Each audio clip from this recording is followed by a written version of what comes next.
One of the critics, actually, that I once met said, yeah, Tony's techniques, they were great for about a year and a half, and then they wore off. What do you say to that, folks? It's real simple. If you don't work out, you don't get a muscle, right? So I always tell people, there's a daily practice, like priming. If you don't do that, if you get up and you just have no discipline whatsoever, you get no value of anything. Your diets don't work when you don't do them. Exercise doesn't work when you don't do them. But most of the people have some experiences that they want to shift. And once you shift those things, your whole life changes. But life is constant growth. My life isn't here because I went to one seminar one time and now my life is fit for life. I work out, I train my mind, I train my body, and it becomes a lifestyle. It's not just like you're depending upon somebody else. I'm not here to become somebody's guru. I'm not here to give them a gift. I'm here for them to open up their own gifts. And that's really what my work has been. People who succeed in any situation have a pattern of what they do to succeed. And it doesn't matter whether that person is succeeding in a business context or in a relationship context. It doesn't matter what the environment is. The fundamental lessons or laws for succeeding are very, very basic. So if we're looking for the ultimate success formula, the very first thing we'd have is you'd have to know what you want, which we call know your outcome. If you're going to succeed at anything, it's hard to succeed, hard to hit a target when you don't know what it is. And as simplistic as this sounds, do most people really know what they want? What do you think, yes or no? At least not consciously they don't, right? And so it's going to be very, very difficult to achieve what you want when you haven't defined it. But this is going to become a question we're going to want you to ask yourself a lot. What is my outcome in this situation? I even have a time management system that I developed. It's really a life management system, which we call OPA, because the first O stands for what's my outcome? Because you can come up with a question like, what should I do? And you're going to end up with a long list. But as you do all these things, what will happen is you can cross something off your list and still be unfulfilled and not really achieve anything that matters. So you'll say, what's my outcome first? Then you begin to decide what you need to do to get the outcome. So in this case, we want to say, what's your outcome? You want to make it a habit to ask this question a lot. You're in the middle of a conversation. Stop yourself if it seems to be going nowhere and say, what's my outcome here? Do I want to connect? Do I want to influence this person? Do I want to learn something? What's your outcome? For example, how many of you have ever been caught up in an argument and you even forgot what you're arguing for, but you knew you had to win? How many have been there? Say aye. Okay, if in the middle of that argument you were to ask yourself the question, what's my outcome here? I guarantee you your brain would say, well, my outcome is not to fight, my outcome is to resolve this. And as you get clear on what your real target is, your behavior will change automatically. So very, very few people know what they want. And the more clear you can get about what you want, the more you can really achieve. So right underneath this is the subset of number one, still number one, just like clarity is power. Clarity is power. The more clear you can become about what it is you really want, the more power you're going to have. Because your brain is like a servo mechanism in a bomb, as an example. When they send a missile out, it has a servo mechanism. It knows what the target is. And when the target moves, it follows it. Well, your brain is very similar. When you decide exactly what it is you want, you start picking up information that you never would have picked up before consciously. For example, have you ever bought a particular car maybe, or maybe a certain outfit, and then all of a sudden you see that car or outfit everywhere? How many have had that experience? Say aye. Well, was that car or outfit already around you all the time? Yeah, but you didn't notice it because there's a portion of your brain that is responsible for one thing, and that is screening out 99% of what you see, hear, and feel in life. Because if you were to notice everything that's going on in this room right now, you go stark raving mad. But most of you don't. You pay attention to a small number of things. If you could right now notice what? Millions of things. You could notice my voice. You could listen to what I'm saying. You could notice what's going on in the background, the screens. You could hear the air conditioning. You could smell your neighbor off to all that jumping up and down and notice that. Right? You could feel maybe a little sweat trickling across your chest or whatever was going on after all that jumping up and down. You could feel the blood maybe vibrating or circulating through your left eardrum, but you don't think about those things. So maybe I mention them or something triggers it. So this part of our brain that's responsible for deleting most of our thoughts and most of the things that are going on around us, that part of our brain, when it knows what you want, it makes you notice those things. You suddenly see that car because it's important. It's called the reticular activating system. You don't have to write all that down. For short, it's called RAS. The reticular activating system tells your brain what to pay attention to. So when you say, this is what I really want, now anything that relates to that you wouldn't have noticed before will start popping up into your focus.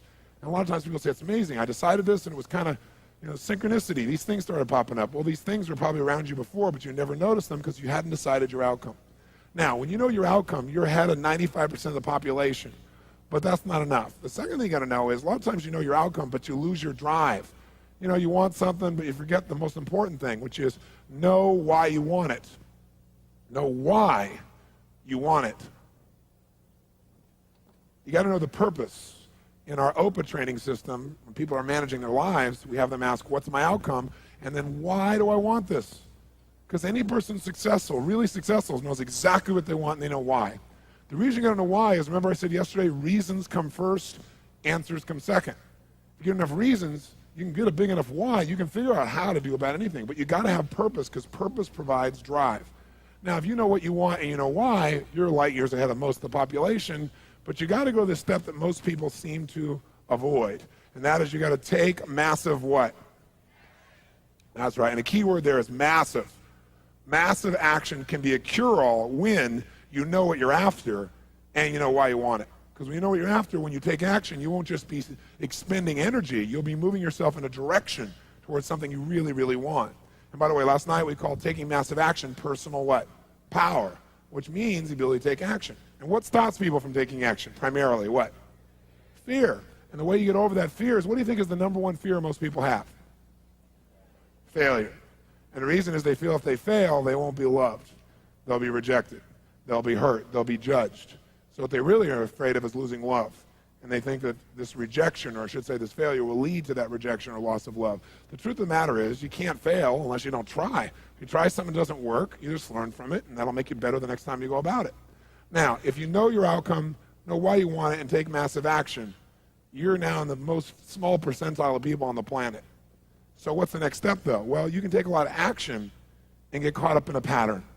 Like, become so determined that you became like tunnel vision, like, I know this is going to work. And so you keep running east looking for a sunset with total certainty and a lot of belief, high standards, still doesn't work.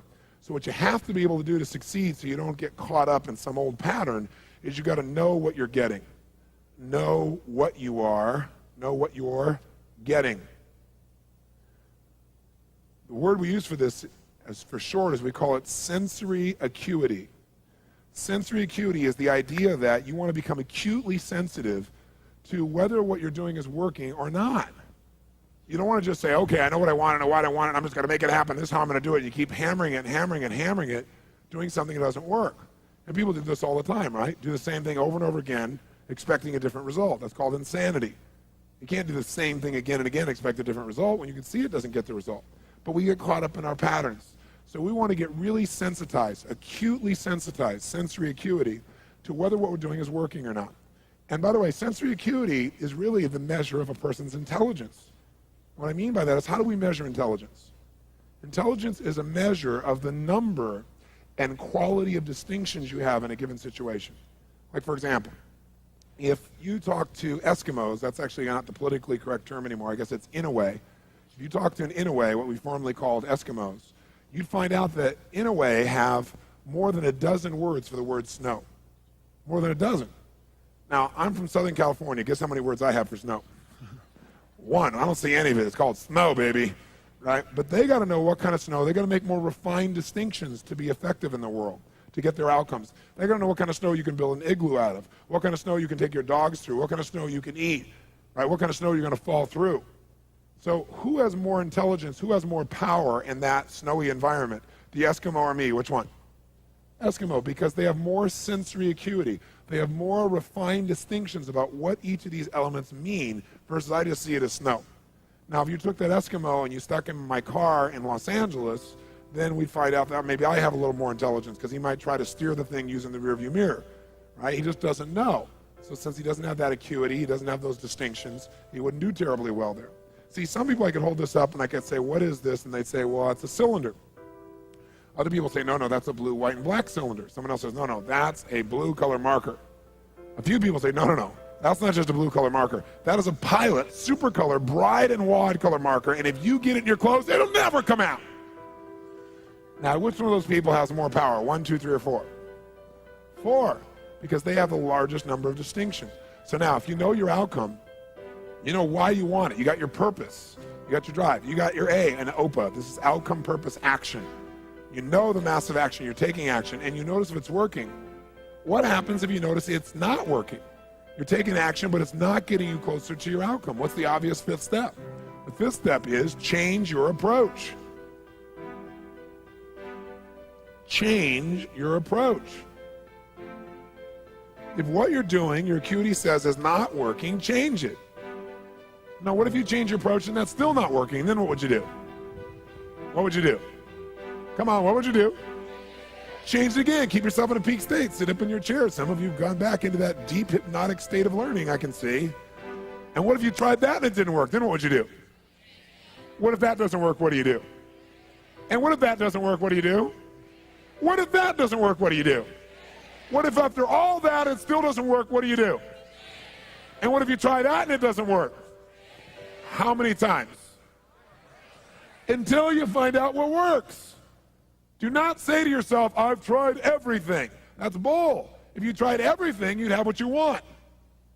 Well, I haven't tried everything, but I've tried millions of things. Millions? Number them, name them. Well, maybe tens of thousands. Tens of thousands? Name 1,000. Well, maybe 100. Name 100. Well, maybe I did these two things over and over again that don't work. Okay? But when we start saying, I've tried everything, we tend to incant that, don't we? We make it an incantation, and then we believe it. And since we think we tried everything, we just give up. It's garbage, not true. Hey, let me ask you a question. How long would you give your average baby to learn how to walk? You know, before you shut them off and didn't let them try anymore. You go, what are you, crazy? My kid's going to keep trying until he or she walks. Ah, magic formula. You know, almost everybody in the whole world walks. Okay? So this is the ultimate success formula. It comes down to knowing what you want, why you want it, taking massive action, know if it's working, and simply changing your approach until you get it. That's it. Anyone who succeeds does this. They may not call it Robbins' ultimate success formula, but I guarantee they did it. I mean, corny example. Thomas Edison, these lights in here. Did this guy know his outcome, yes or no? Yes or no? He was absolutely clear. Without knowing the outcome, he couldn't have built that in a million years. It didn't exist before. He had to decide he wanted to create this result without the use of candles. Did he know why he wanted to do it? You bet. You read his writings, this man had a sense of incredible purpose and drive. Did he take massive action, yes or no? Oh, yes. Tens of thousands of experiments. Did he notice when it wasn't working and learn from it, yes or no? Did he keep changing his approach? That's why right now in this room we don't smell candlelight, right? Now, if you know the old story of him, it's written about him in his early days. He says he's got his best friend with him. He's doing this experiment, and as he's doing it, he creates a small explosion, which shakes the room, scares both of them very, very severely. And then at the end of that, he gets up, and his friend is totally shaken, freaked out. He pulls out his journal, and he starts writing. And his buddy says to him, what's the matter with you? Insane? You almost killed us. So you're going to wait till you have 10,000 failures before you give this stupid idea up? And Edison's response to him was, I didn't have a failure there. He goes, that's your 9,999th failure. He said, no, it's not. He said, I discovered the 9,999th way not to invent the electric light bulb. But I did discover how to create a small explosion, which may be useful in the future somewhere else. Interesting, right? Because he understood what this process was. Hey, did Bruce Springsteen use this? Do you think he just went out and used his gravelly voice and said, hey, baby, born to USA, and everybody went, yeah, you're it, man? Is that what happened? No. What really happened, if you know his story, was that all the agents and people he went to try and book with said, just play the guitar and keep your mouth shut. Your voice is gross sounding. It's gravelly. It's irritating. No one is going to like the stuff. Keep your mouth shut and play the guitar. But he knew what he wanted. He had all the drive you can imagine, knew why he wanted, took massive action, kept changing his approach until he got what he wanted. How about Sly Stallone, Sylvester Stallone, Rocky? Rocky's story is this even, right? But Sly's is too. Sly's a good friend of mine. And when I first met him years ago, he's listening to my tapes and stuff, and he invited me over for dinner. We started talking. And I said, you know, I've heard your story from other people, but I really love to hear it from the horse's mouth. I don't know how much is mythology, you know, urban myth, and how much is true. So he told me his whole story. He said the essence of it, though, was he said he knew his whole life what he wanted to do since he was very, very young. He wanted to be in the movie business, period. I mean, not just TV, movies. And he said why was, for him, it was a chance to have people not only escape, but to inspire people. And by the way, that drive is what made most of his movies, inspire people to what they're capable of, to overcome unbelievable obstacles, because in his own life, he felt like he did that. When he was born, he was pulled out by the forceps. That's why he looked the way he did. That's why he talked the way he did. And he said, so I really want to do that. And he said, I knew why I wanted to do it, and I wasn't willing to settle for anything else. And he said, what happened was I went out to try and get jobs, and it's not like I went, hey, Adrian. They went, you're a star. It didn't work out real well. They looked at me and said, hey, you're stupid looking. Do something else. You know, what is it talking like this? There's no place for you in that stuff. You're never going to be a star in the movies. You're insane. No one's going to want to listen to somebody who looks dopey and talks out of the side of their mouth, right? And he got no after no after no after no. He said, I was thrown out more than 1,500 times of agents' offices in New York. I said, there aren't 1,500 agents in New York. He said, I know. I've been to them 5, 6, 7, 8, 9 times. He said, remember one guy, I went in there and I got in there at 4 o'clock and he wouldn't see me, so I stayed there and I would not leave. And I stayed overnight. They came back the next morning, I was still sitting there. He said, that's how I got my first job. The guy said, fine, come in here. And he sat down and he went through this and he gave me my first movie. I said, oh, really? I thought Rocky was your first movie. He said, no, this other movie, I'd never heard of it. He said, I said, well, what character did you play? He said, well, I was in it for about 20 seconds. I was a thug that somebody beat up. He said, because they made me feel like, you know, people hate your guts. You getting beat up will be a good thing. And he did like 3 movies like that. Never got anything. Kept going out. Rejection, rejection, rejection. So finally he realized it wasn't working. So he changed his approach. He said, I was starving, by the way. He said, I couldn't pay for even to have heat in my apartment. My wife was screaming at me every day to go get a job. I said, well, why didn't you? He said, because I knew that if I got a job, he said, I'd get seduced back and I'd lose my hunger. He said, I knew that the only way I could do this is if it was the only choice, if I burned all other bridges. Because if I did a normal job, pretty soon I'd be caught up in that rhythm and that stuff, and I'd feel okay about my life, and I feel like my dream would just gradually disappear. He said, I wanted to keep that hunger. That hunger was the only thing I thought was my advantage. He said, my wife didn't understand that at all. He said, we'd have these vicious fights, and he said, it was freezing. So I was broke, we had no money, and he said, so I finally went to the public library one day because it was warm. He said, I didn't want to read anything. He says, I went in, New York Public Library. He said, I was hanging out there, and I sat down in this chair, and somebody left a book there. And he said, I looked down at this book, and there were the poems of Edgar Allan, stories of Edgar Allan Poe. And he said, so I started reading it, and he said, I got totally into Edgar Allan Poe. And he said, I know everything about it. He goes on for another 20 minutes telling me about Edgar Allan Poe. He knows everything, how he died, what it was about, what really happened. And I said, well, what did Poe do for you? He said, Poe got me out of myself. He got me to think about how I could touch other people and not worry about myself so much. And he said, it made me decide to become a writer. I said, just imagine Rocky the writer, right? And he said, so I tried to write a bunch of screenplays, nothing worked. I was totally broke. He said, I didn't even have $50. And he said, and finally, he said, I sold a script. It was called Paradise Alley. He said, it's a movie I made many years later, but I sold it. And he said, I sold it for $100. He said, but $100 was a ton of money, man. I was so thrilled. I thought, I'm on my way. But it never led to anything. And he said, so finally, he said, I kept going and going and going. He said, finally, we were so broke. He said, I hawked my wife's jewelry. He said, Tony, there's some things in life you should never do. He said, that was basically the end of our relationship. She hated my guts so much. He said, now we were so broke, we had nothing, no food, no money. And he said, the one thing I loved most in the world was my dog. He said, I love my dog because he gave me unconditional love, unlike my wife. And he said, so what happened was, though, we were so broke that to survive, I couldn't even feed my dog. So I went to a liquor store. He said, it was the lowest day of my life. And I stood outside the liquor store trying to sell my dog to strangers. He said, I tried to sell my dog for $50. And he said that finally this one guy negotiated with me and bought my dog for me, my best friend on earth, for $25. He said, I walked away from there and I cried. He said, it was the worst thing that ever happened in my life. He said, 2 weeks later, I'm watching a fight between Muhammad Ali and Wepner, this white guy that's getting bludgeoned but just keeps on coming even though he gets the hell beat out of him. And he said, I got an idea. He said, as soon as the fight ended, I started writing. He said, I wrote for 20 straight hours. I did not sleep. I wrote the entire movie in 20 hours straight. Right then. Saw the fight, wrote the movie. Whole thing, done. He said, I was shaking at the end. I was so excited. He said, I really knew, man. I knew what I wanted. I knew why I wanted it. He said, just like you teach that formula. He said, but I said, man, I took the action. Now it's time to deliver. And so he said, I went out and started trying to sell it to agents. And they all would read it, and they'd say, you know, this is predictable. This is stupid. This is sappy. He said, I wrote down all the things they said, and I read them the night of the Oscars when we won. Right? He said, it was really good, right?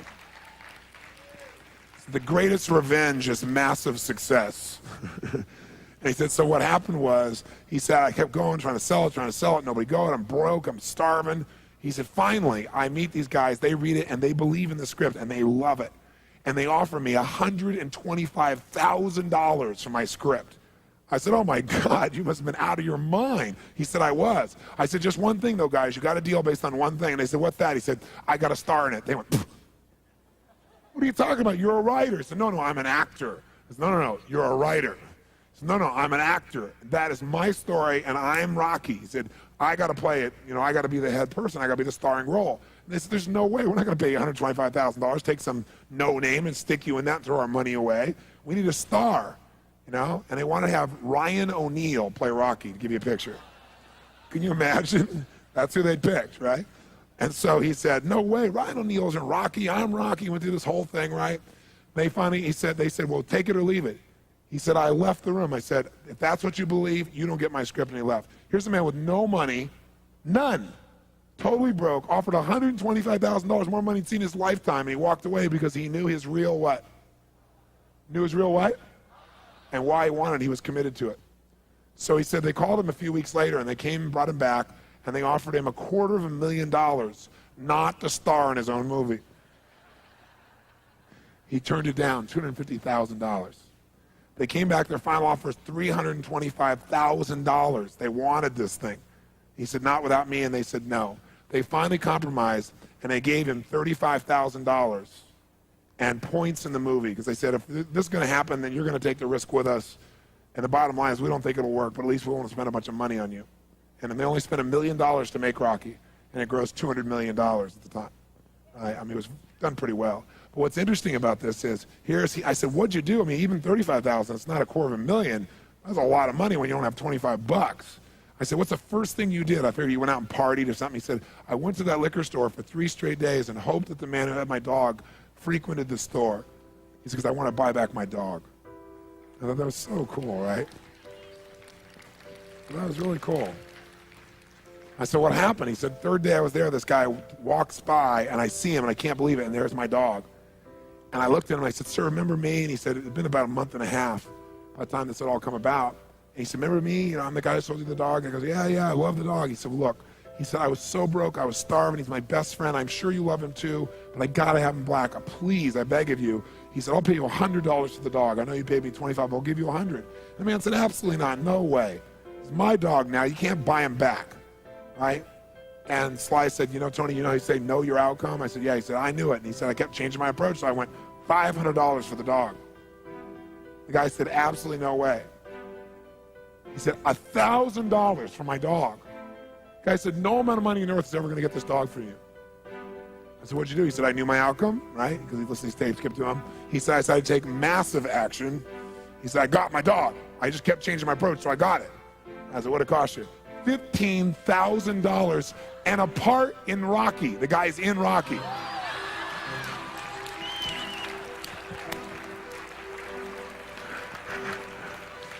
You know that dog in Rocky, Butt Kiss? That's Sly's real dog, right? That's the dog. He bought him back. So he put his dog in the movie, and he put the guy in the movie and paid $15,000 while he had $35,000. Isn't that pretty cool? Pretty awesome.